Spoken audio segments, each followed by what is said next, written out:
বোনরা মাসিক অবস্থায় এবং সন্তান পরবর্তী যে ব্লিডিং হয় এই সময়টাতে তারা কি কি আমল করবে?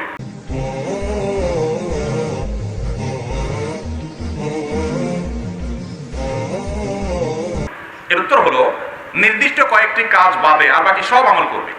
স্বামী সহবাস তারা করবে না, এটাই আমি, এবং নামাজ পড়বে না, এবং রোজা রাখবে না, বাইতুল্লাহ তওয়াফ করবে না, আর কোরআনে কারীম স্পর্শ করবে না, জমহুর এবং সংখ্যাগরিষ্ঠ ইমামদের মধ্যে তেলাওয়াতও করবে না।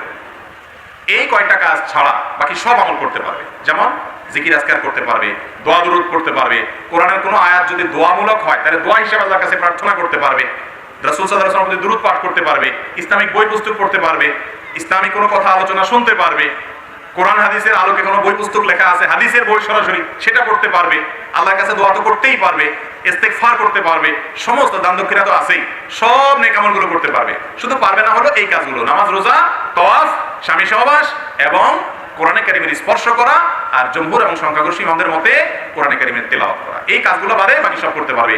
কোনো মহিলা তিনি যদি হাফেজা হন, এই পিরিয়ডের সময় তাতে ফুল কোরআন তেলাওয়াত বাদ দিয়ে দিলে হেফজ ভুলে যাবেন এরকম মনে হয়, অথবা কোনো বাচ্চাকে তিনি শিখান, সে বাচ্চা শেখানোর মধ্যে বড় ধরনের গ্যাপ তৈরি হবে, তাহলে তিনি